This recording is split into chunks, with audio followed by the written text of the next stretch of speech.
Hey my good friends, Sam Haymart for Test Driven TV. Today we are up on my favorite windy mountain road test driving the 2021 Mercedes AMG GLE63 S. The fast one, man. This thing is bonkers. So I'm going to show it to you inside and out. We're going to take it for a drive and I'm going to tell you what I really think.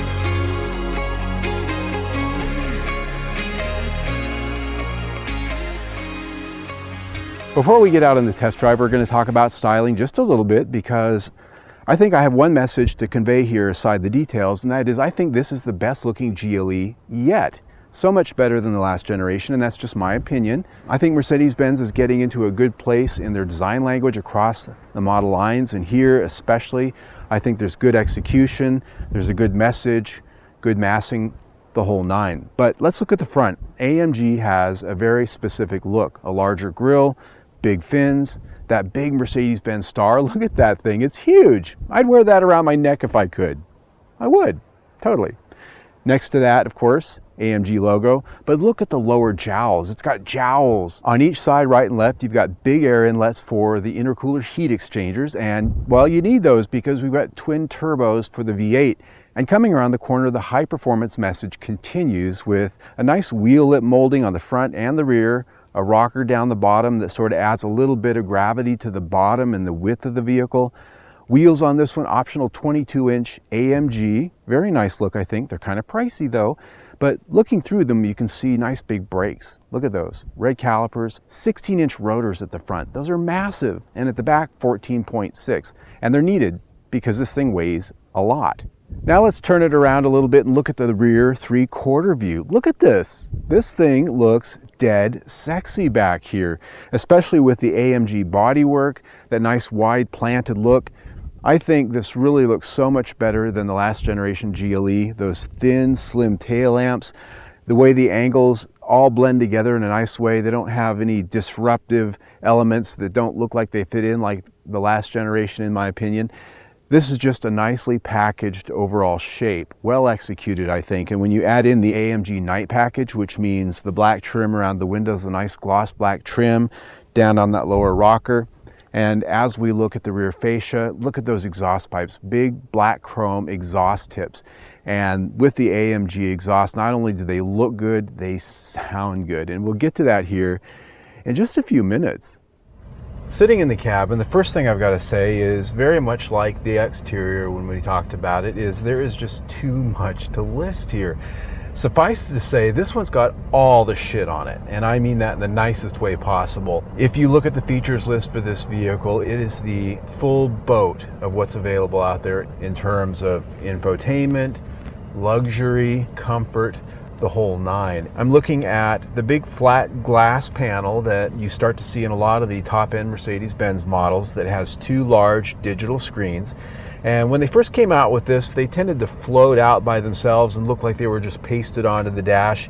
And with this latest design of the entire dash, it sort of looks a little bit more integrated, and I like that. Although I do wish perhaps it was a bit more shrouded to shield it from the glare of the sun, so when you're driving around you don't get so much of that. But to me, it looks like it belongs there now instead of something they just sort of stuck in here ad hoc. I like the overall material selection, of course, being in the fully loaded model. I've got stitched soft trim on the dash and the carbon fiber package. This carbon fiber, absolutely gorgeous. Just look at how deep and how rich that looks. And you tie that in with switchgear, which has this nice knurled aluminum look to it. That's on the steering wheel, on the console. It's just absolutely gorgeous. These seats, this nice diamond stitch with perforation and suede, and these sports seats, oh my goodness. Not only are they fully adjustable in every which way possible, but they also have the heating and massaging functions, which are accessible through the touchscreen, as well as controls down on the center console. I can sit here for hours just getting that nice massage, and there's several different variations of it. And these seats are adjustable in such that you can have them very mild, very wild, you can have them very aggressive, or you can widen the bolsters out and have them nice and soft. And that sort of is a theme that we're going to be hearing about through the rest of this test drive, is mild to wild. You can adjust this vehicle from how this interior treats you to how it drives, depending on your mood that day. And so as I sit here looking forward, this cockpit, a lot of different ways to adjust this. This information cluster has different themes you can choose. I have it on the sport theme, but there's different colors. The ambient lighting in here can be tied to your themes, and the ambient lighting also has an infinite array of color choices, and you can have varying colors. You can have a single color, whatever you like. And the steering wheel, an optional wheel, has controls on it. Thumb controls here with screens built in so that you can set your drive modes and various driving parameters. And also here on the steering wheel are little touch pads that you can use your thumbs to navigate the screen and the instrument cluster, in addition to what's down here on the center console. The center console design is actually something I'm really impressed with. It's very simple, it's very clean, yet it doesn't sacrifice practicality. This has a roll top that slides open. You've got a wireless charger down in the center, 2 cup holders that are actually cooled and heated. That allows you to keep it cold, keep it warm. You can also keep it hidden. You've got your center controls right here for the infotainment and some of the other various settings in the vehicle. And since I'm missing a gear shift knob to hold on to, which is something I typically like, I like the fact that this has got a nice grab handle here, so when you're driving, I just like to have something to hold on to. It's a man thing, I guess. In the center console, a nice deep storage area that is actually sort of tied to your HVAC. I've got cold blowing in here right now because I've got the air conditioner on, so it'll keep things cool on a hot day. It's just a nice touch. It's nicely done. I like the design quite a bit. Your rear seat passengers are going to be very happy, I think. I know I am. Look at how much space I have, and this isn't even the largest SUV that Mercedes makes. I've got lots of legroom. These seats are set for my height, about 5'8" to 5'9", depending on whether I'm wearing shoes or boots. I've got a lot of room. You could have somebody who's 6'4" here with the seat all the way back, and I'd still be just fine. These seats have a nice level of bolstering, even though they're back seats, and they're just very comfortable. They have a nice feel on my back. They're on the firm side, but not too firm or flat. In addition to this nice airy space that I'm sitting in, I do have quite a few amenities back here. Center vents, expected in a vehicle costing this much. There are controls for your HVAC, charging ports for various different kinds of devices, and this is pretty cool. Not only do I have heated seats, but I've got this cool window shade. Now this is a power window shade. A lot of luxury vehicles have window shades for the back seat, but not very many of them have power. I think that's pretty cool. Yeah. In the back, these seats do fold down in a 60-40 split, as you'd expect, but even when they're up, look at that, a pretty nicely sized cargo area. And I will point out that even with 22-inch wheels, the high performance nature of this vehicle, we still have a spare tire back there. I love that. That's very unusual in an SUV these days, especially a high performance one. So kudos to Mercedes-Benz for that. So when it comes to scoring this interior, I'm very happy sitting here. This is a very beautiful cabin to look at. Every single surface I touch has a nice solid grip to it. It has high quality materials. I love the artistic design that you find in the stitching, the workmanship in here. It's absolutely phenomenal. When you add in the quality of the switchgear and all of the electronic systems in here, this is as good as it gets. This interior gets 5 out of 5 stars.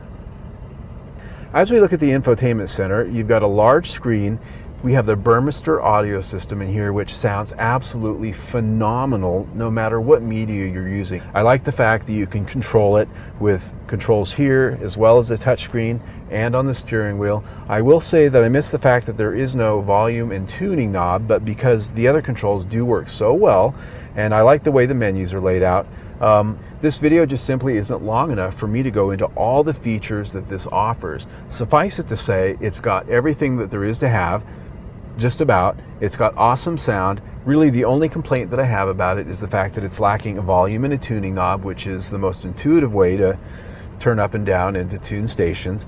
These controls are good. These controls are good. The touchscreen controls are good, but I'm still missing those old-time favorites. So overall, this gets 4.5 out of 5 stars. Now it's time to take a drive. And a drive we're going to take. So the big elephant in the room, or at least under the hood, is the AMG twin-turbo 4-liter V8. 603 horsepower, 627 pound-feet of torque. And if that weren't enough, this is actually a mild hybrid. It has an electric motor that actually has another 21 horsepower and 148 pound-feet of torque that can add a boost of power occasionally. So it's not put in a system total like a standard hybrid. It's just extra. So with the 9-speed automatic transmission and all-wheel drive, that really should be a recipe for some amazing power. The question really becomes, how does it go? So let's get to a complete stop. Nobody around. Woo! Whoa! Ah, and 60. Woo! Listen to that. Woo, woo, woo, woo. Woo, and 100. Good God. Oh, that sounds so luscious. Woo. How can I live with myself if I own this vehicle?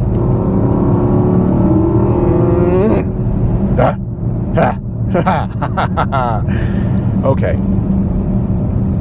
All right, let me compose myself a little bit. Now I'm in Sport Plus. This has so many drive modes. I like Sport and Sport Plus. It's got comfort that lets you just have a mild everyday drive in both the suspension settings and the way the engine and transmission behaves. And then you have Sport and Sport Plus, and then you have Race, which I'm just, this is a lot. This just works so well. It sounds great. The exhaust system, adjustable, mild to wild, just like the engine and everything else about this vehicle. It just really lets you have your cake and eat it too. So I'm very impressed. This is a powertrain that has exceptional performance. It's got a great sound. It behaves well. It's a little bit rough on startup when it's cold, and around town sometimes it can be a little bit on the edgy side. With this much horsepower, you'd expect that. It's what it is.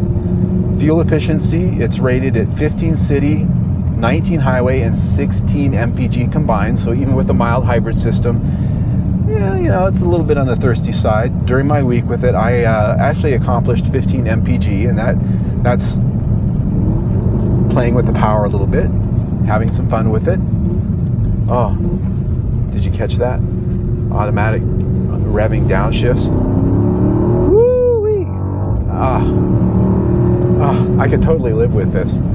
Anyway, I'm very impressed with the powertrain. I'm sorry I don't have a lot of detail to spill out at you and tell you about.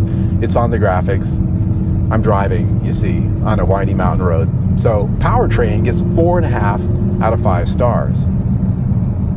Now that gets us to handling. Again, way too much to list here.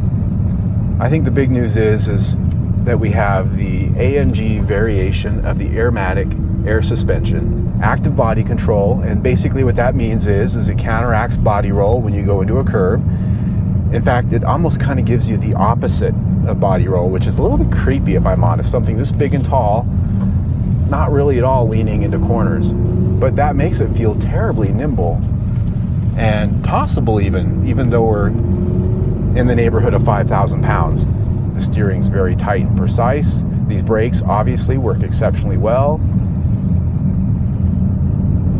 And it allows you to really just sort of have some fun with it. Add in the fact that it's very quiet. Wind noise is very low. It feels very solid. No noises or creaks or squeaks or clunks from this chassis. And this is just a vehicle that you feel like you could flog all day long. Although I have to admit, trying to really flog this thing with this much power on this windy mountain road is kind of like quail hunting with a bazooka. Nonetheless, I'm really smitten. This chassis gets 4.5 out of 5 stars.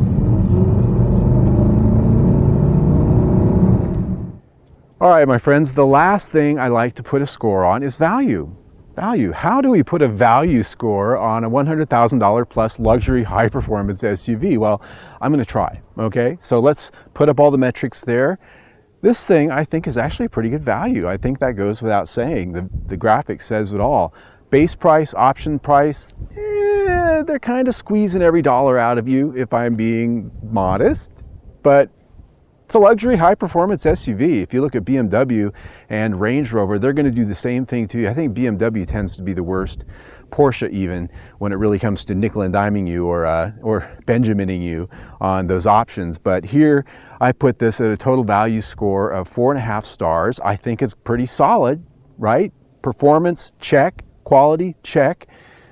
Styling, all of the things that you buy a vehicle like this for, check. It checks out very well, 4.5 stars for value. And so when you put that in with everything we've already talked about, we're at 4.5 stars for the review. Excellent. Very high scoring vehicle. And even better yet, it goes on my I'd buy it list. Yeah, I like it well enough. It goes on my I'd buy it list for this year, which means if I were buying a $100,000 plus luxury high performance SUV, I'd buy it. No question about it. I definitely like it better than some of the other competitors that I've driven this year, including the Range Rover Velar SVR. So there you go.